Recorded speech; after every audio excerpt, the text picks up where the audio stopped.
Hi parents, I'm Danielle Moore with Teaching One More, and today I want to talk to you about the setup for the standard algorithm. I'm sure many of you are familiar with this format from school, and in the last few years since the Common Core standards have started, we've learned more about math and how it works and how best to teach it to students.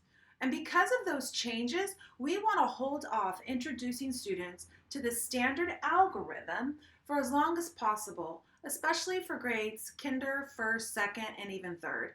And I'm going to give you 5 reasons why we want to do that. So here's one of those reasons. If students were to look at this number, traditionally, if we ask them how many ones are in 132, they would say that there are 2 ones. If we ask them how many tens, they would say that there are 3 tens. And if we ask them how many hundreds they are, they would say 1. Well, actually, in the number 132, there's actually 13 tens. And in the number 132, there's actually 132 ones. And that's important. The reason that this is important is because it teaches students to look at the whole number and understand the value of those digits and what they really mean. Now, in this number, there is 100, right? And we need a few more to get to 200s.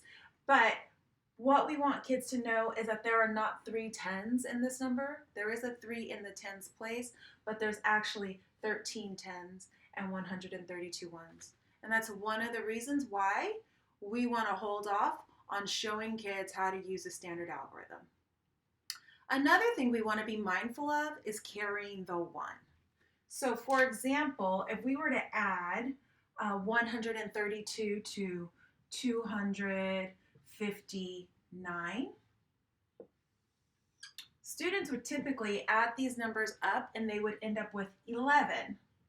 And they've been told over and over, you can't have 2 digits in the ones place, so you have to carry the 1.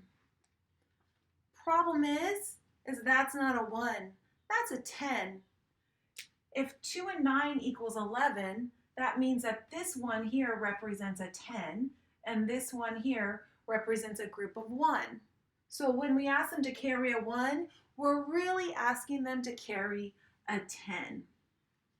But it's invisible. So although they might say, oh no, it's a 10, they don't actually get a lot of practice dealing with those groups of 10, which are fundamental in working with our number system because we're based on a base 10 number system. It's usually pretty invisible because kids learn all of these procedures that make it quick and efficient and hide a lot of the math. We don't want to hide the math, we want to bring it forward. So that's reason number 2. We want to avoid introducing the standard algorithm too early, specifically in kinder, first, second, and third. Another thing you'll notice is if I change this number here to a 9,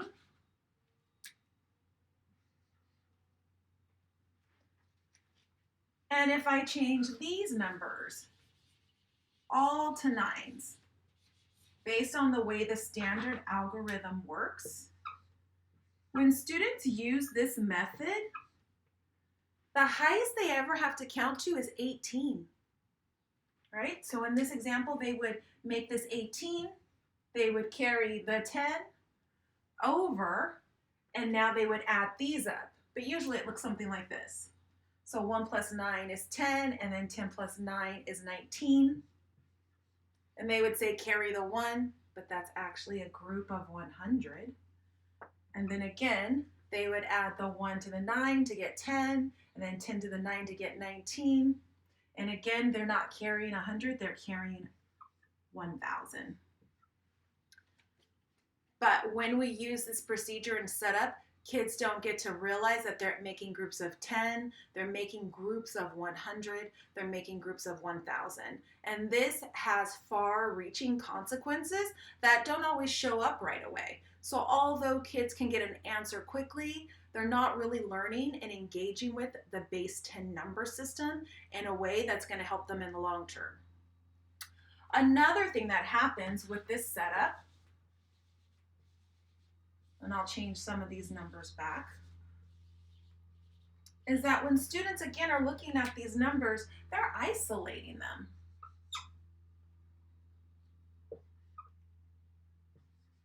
into small compartments. So when students look at this number, they isolate them into the ones place, they isolate them into the tens place, and they isolate them into the hundreds place. And what they don't often do is look at the whole number. So when we take this framework away, students are left to deal with this number and what it represents. So this whole number is 979, and then this number is 23. So asking kids to estimate about how many do you think it would be? They can stand back and think, oh, well, 979 is fairly close to 1,000. And then if we were to add 20 more, or almost 20 more, we'd be at about 1,000, a little bit over. So one of the things it does is when we take this structure away, kids get to estimate and round in an authentic way. So we want to make sure that kids are using these types of procedures in ways that make sense to them, and it's much better for all students if we hold off teaching these strategies until they're in fourth grade when they're formally introduced in the state standards. One more thing I want to show you about this is that research shows that once students are introduced to this procedure, it is very difficult to get them to try other procedures or other ways of solving this problem. I've experienced this myself quite a few times. But what happens is students start to use this strategy or this procedure on automatic without thinking about the numbers before they do so. So I see students do a lot of stuff like this.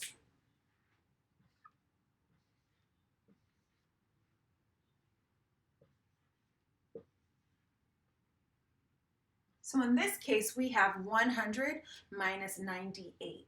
So if they've been in the practice of using numbers in friendly ways and staying away from this, they can look at these numbers and say, oh, it's only 2 away. The answer is 2.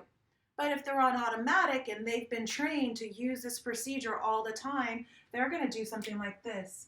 Cross off the 1, make it a 0, make that a 10, borrow that, bring it over here, come next door.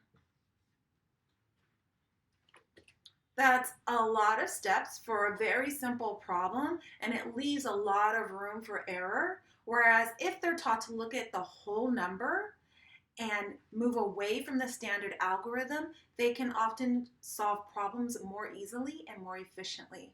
So parents, if your child is in K, first, second, or third grade, we want to try and stay away from the standard algorithm.